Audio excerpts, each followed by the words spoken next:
95% पोल या बुद्धू से नहीं पूछो, या का पापा ने या का परिवार ने काई ने मेम्बरी को चुनाव लड़ोगे आज तक, बाढ़ पंची को चुनाव लिबास पहन के जबरदस्ती बीजेपी में घुस जाओ तब तक तुमने कौन भगा दिया हमें? दारी कानून नहीं भगाओ, गंदा भगाओ बीजेपी से निकाल के दिए ठोका भग जाएगी बीजेपी में सु, पर मैं तो नहीं डरा प्राणु हो जाएगी या मैं जबरदस्ती घुस जाओ बीजेपी में। सुनी में अगर उसने ज्वाइनिंग ली है तो अपने बल पे काम करता हो, और अपने बल पे गांव जाता, घर घर जाता, पार्टी के पास तो अपना आप मैसेज चला जाता। अब मंचों पे फोटो दिखाने, मंचों पे बोलना या बढ़ चढ़ कर बातें करना या हाईलाइट होना, ये सब चीजें करना, वो चीजें देखो ठीक नहीं लगती हमें भी। ठीक है, पार्टी के लिए काम करना है तो काम तो आप गांव में जाके भी कर सकते हो, अपने लेवल से भी कर सकते हो। ये कोई जरूरी थोड़ी है कि आप मतलब दूसरे प्रोग्राम में जाकर के काम करें। प्रोग्राम के लिए इनवाइट किया गया था, वहां बगैर इनवाइट के नहीं गए। अब देखो जो सुनाई मारी बात हो तो ये है कि वो जो प्लेटफार्म था वहां जहाँ मंच लगाया गया था, मुबीन प्रधान ने लगाया है, और मुबीन प्रधान को हम जायदा का आदमी माने या उसका माने दूसरे आदमी का, सेकंड कैंडिडेट का माने फर्स्ट का माने, ठीक है। अब मुबीन प्रधान का मंच था, मुबीन ने लगाया था, वहां संजना को बुलाया था और जायदा जी वहां पहुंची थी, दूसरा कैंडिडेट भी वहां पहुंचा है निर्दलीय वाला, तो अब उनमें नहीं जाना चाहिए था। मैं तो ये कहूँगा अपना मंच लगाता, अपने पास बुलाता और फिर वहां जब जाके अपना प्रोग्राम शुरू करता हो। अच्छा, दोनों नेता एक ही पार्टी के? हाँ, तो लेकिन फिर ऐसा, और पार्टी का ही मंच लगा हुआ है, पार्टी का जो राजनीतिक है, जो टिकट पर लोकसभा चुनाव लड़ रहे हैं, तो वो उनके सामने है और फिर उनके लिए वोट मांग रहे हो, लेकिन फिर आपस में ऐसा क्यों हो जाता है? इसमें आप क्या कहेंगे? पार्टी के बारे में लोग क्या सवाल उठाएंगे? देखो ये कुछ ना है जी, ये सबसे बड़ा नुकसान तो कैंडिडेट का कर रहा है, जो कैंडिडेट चुनाव लड़ रहा है।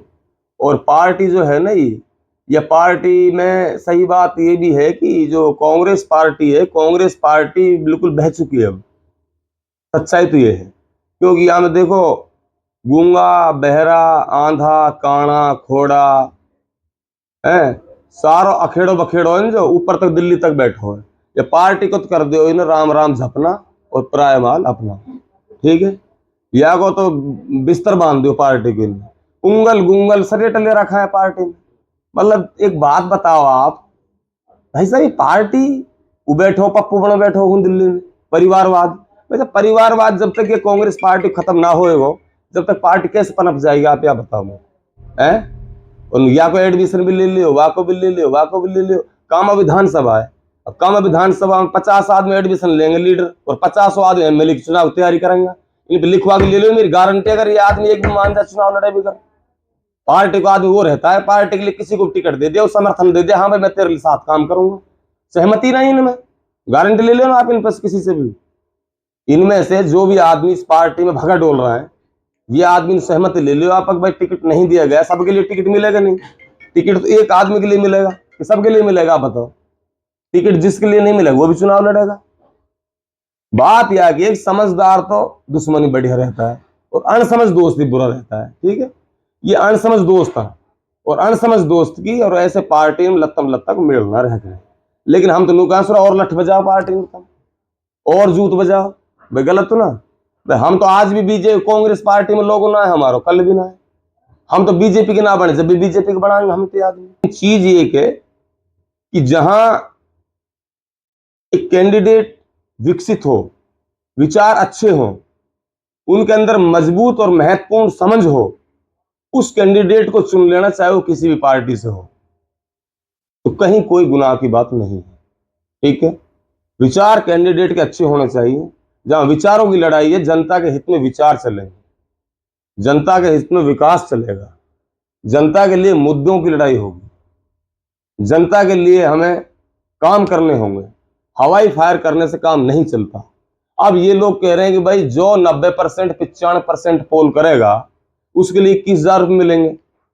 अब ये नए बच्चा ने कहीं बाड़ा के खैरिया बेचारा को नाम का हालू में बच्चा है, अभी इसको होश नहीं है।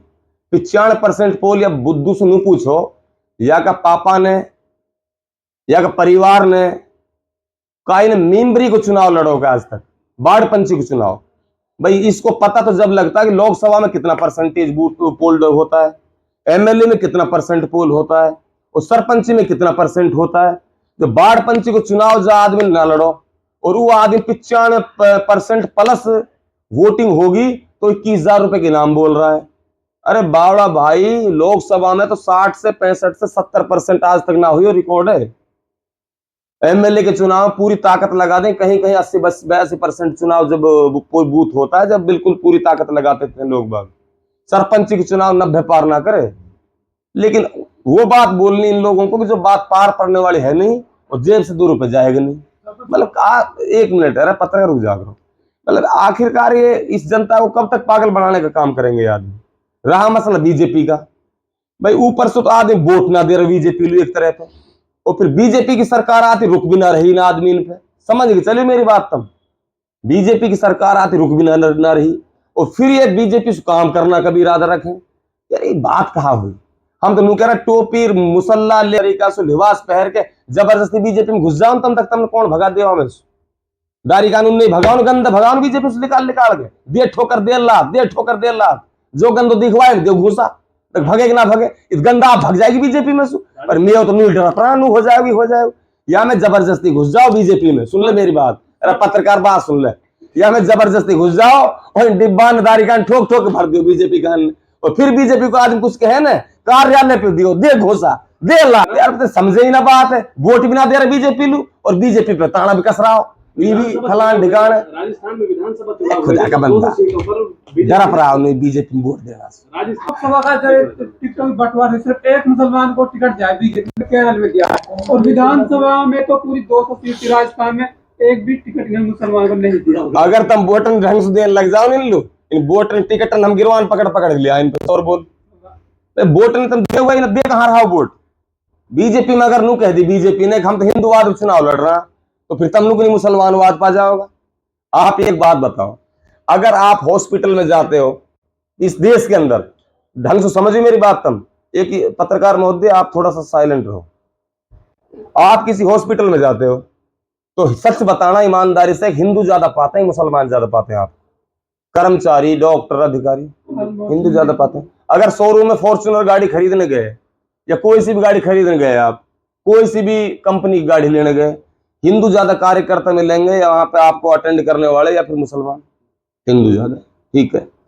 अगर आप इस देश के अंदर किसी बड़े कारखाने में गए, बड़े काम करने लगे, बड़े कहीं कोई जगह गए तो हिंदू ज्यादा मुस्लिम थाना तहसील पंचायत समिति या आबू बाबू अटरम सटरम कर्मचारी अधिकारी एसपी से लेके आईजी से लेके सब हिंदू ज्यादा। फिर आप हिंदूवाद मुसलमानवाद कैसे कर पा रहे हैं? मुझे समझ में बातें नहीं आ रही। चल सकता है देश? जातिवाद से देश नहीं चलेगा। देश तो देश की एक नीति से चलेगा। आप कह रहे हैं अगर बीजेपी पार्टी के चंद आदमी नीति को खराब रख रहे हैं तो नीति सही करने के लिए मौलानाओं को, पढ़े लिखे आदमियों को, मुसलमानों को कूदना पड़ेगा मैदान में। आप अखाड़े का मल्ली ना बनोगा तो कुश्ती पीटोगे कैसे? कुश्ती पीटने के लिए अखाड़े में उतरो। और ये जनाब आप कह रहे हैं कि बीजेपी पार्टी में जबरदस्ती घुस जाओ, कहाँ दिक्कत आ रही है? विधानसभा चुनाव हुए थे तो विधानसभा में बीजेपी पार्टी ने किसी के लिए भी राजस्थान में किसी मुस्लिम के लिए टिकट नहीं दिया। एक के लिए टिकट दिया, वो वहीं से बदल दिया यूनुस खान को। तो फिर आप कह रहे हैं फिर बीजेपी मुसलमान को टिकट कहाँ देती? भाई मेरी बात समझो आप, मैं मान रहा हूँ सहमत हूँ मुसलमान के प्रति बीजेपी की नीयत में खोट है और वो साफ दिख रहा है सबको। और बीजेपी के ऐसे ऐसे मतलब प्रोपेगेंडे हैं जिनको सुन के लोग बाग घबराए हुए हैं। लेकिन आप इनसे भागोगे बीजेपी से, भागकर भी वो वही काम हो रहा है। रुक कहाँ रही है आप पर? हम पे बता दो। मान चल मैं 10,000 वोट नहीं देने दे रहा बीजेपी के लिए, क्या 10,000 वोट ना देने से बीजेपी क्या हो जाएगा? नहीं आ रही बीजेपी फिर भी आगे तो क्या होगा? अब कहने का मतलब ये है कि अगर वो जातिवाद फैला रहे हैं तो आप जातिवाद की तरफ नजर मत डालो। उनमें भी सारे लोग गलत नहीं है, चंद लोग जो गलत हैं उनको ठीक करने के लिए आप लोगों को एडमिशन तो कराना पड़ेगा। आप एडमिशन कराओ और इनको ठीक करो वहां पहुंच करके, और इतना ठीक कर दो नट बुलेट में कोई कमी ना रह जाए। कहा जाता है कि बीजेपी ईवीएम के बलबूते पर चुनाव लड़ती है।